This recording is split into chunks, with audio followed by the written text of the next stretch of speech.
Muy buenos días para todos, mi nombre es Luis Erwin Sotelo Medina. Actualmente soy estudiante de segundo semestre de psicología. El día de hoy quiero compartir este pequeño video acerca de la historia de la psicología del grupo número 633 del CEAD de Chiquinquirá. Como primera medida podríamos decir que existe una psicología precientífica, ¿sí?, que tiene sus orígenes o su raíz en la filosofía.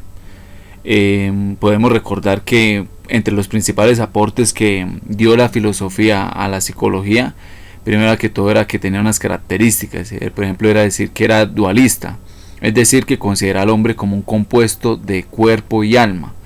Esta teoría fue dada principalmente por Platón y Descartes.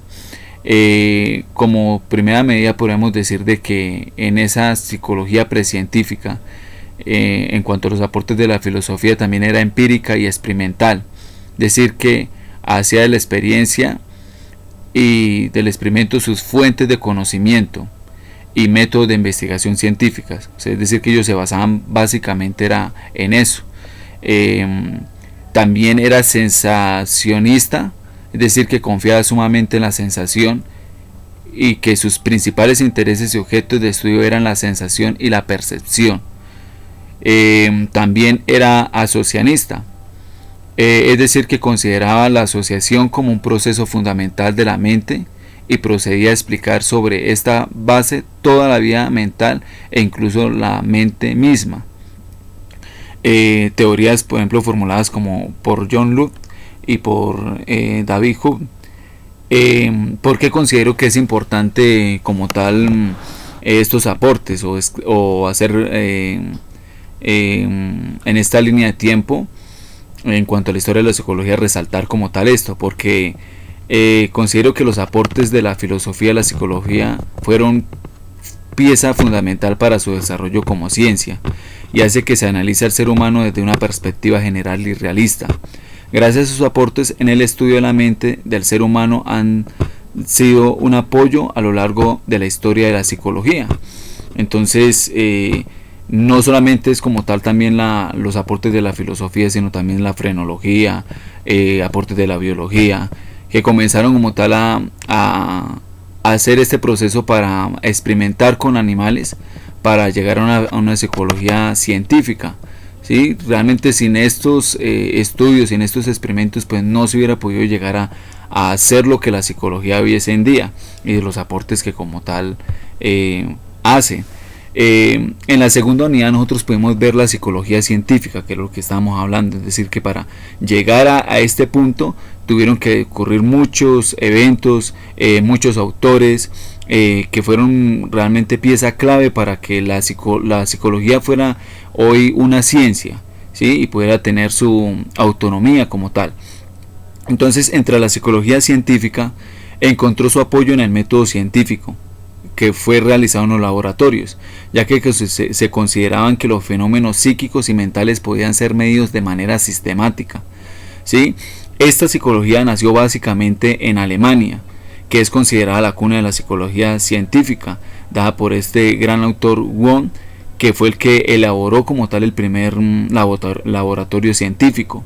A raíz de eso, ya lo que es como tal en Francia comienza a generarse también este movimiento y surge la escuela eclíptica, que enfatizó que el único medio para el estudio de las funciones psíquicas era la introspección. En Gran Bretaña, que también fue influenciada por como tal el auge que tuvo la psicología en Alemania, también fue influenciada por las teorías darwinianas y por la psicología filosófica. En América no fue la excepción. Muchos como tal de los estudiantes comenzaron a trasladarse hasta Alemania para estudiar como tal todo lo que era la psicología científica, y ya lo que es en América comenzaron a implementar estos métodos, pero fue influenciada por la psicología, fue influenciada por la filosofía alemana, y fue el pragmatismo la filosofía autóctona del país.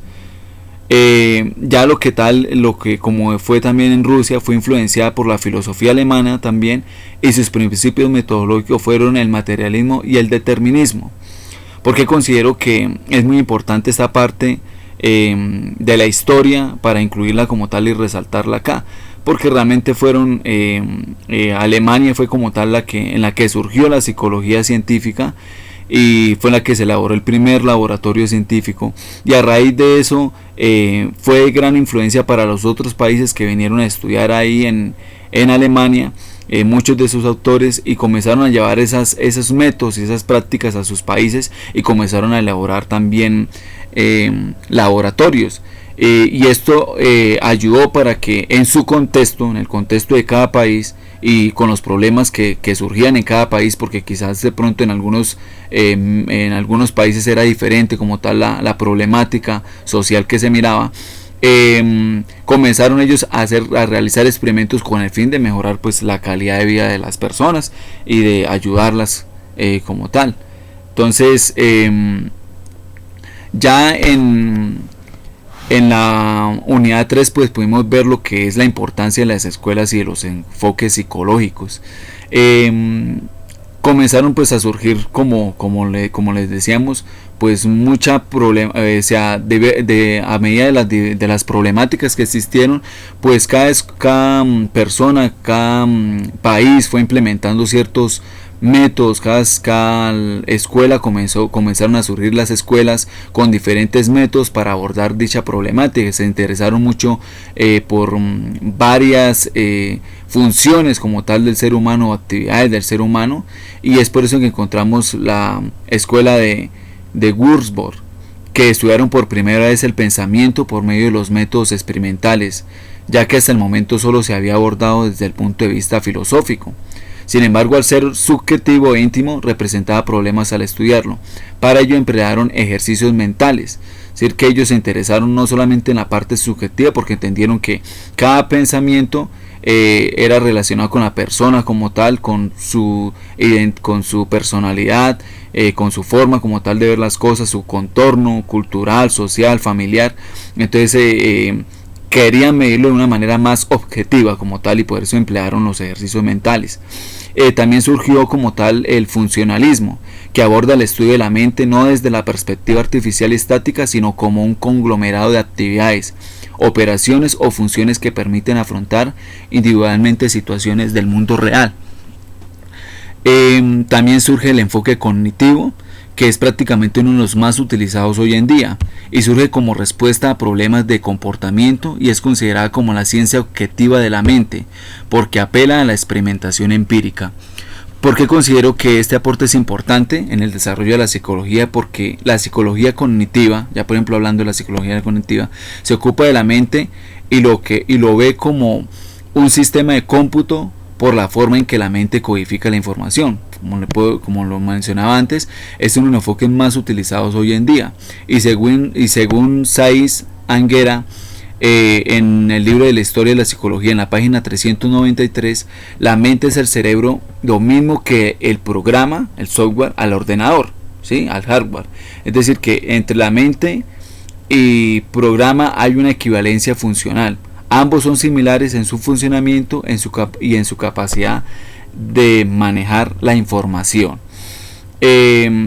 Como futuro profesional, considero que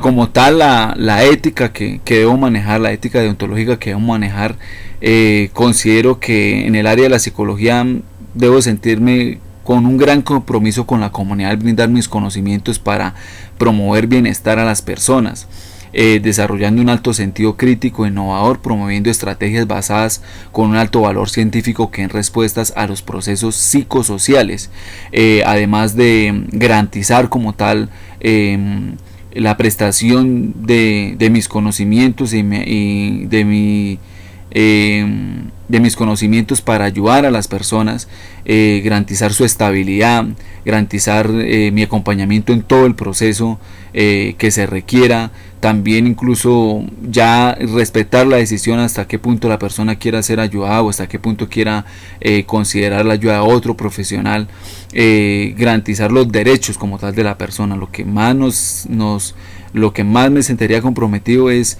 como tal la persona, ¿sí? Es decir, garantizar su estabilidad tanto emocional, psicosocial, familiar, económica, y que en todo sentido, pues en el sentido más amplio, en el psicológico, que la persona pueda sentirse realmente que se le está brindando como tal una orientación profesional para su problemática, para la situación actual en la cual pueda llegar a vivir.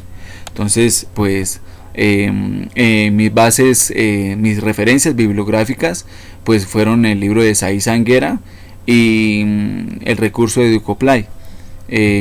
Muchísimas gracias por su atención. Buen día para todos.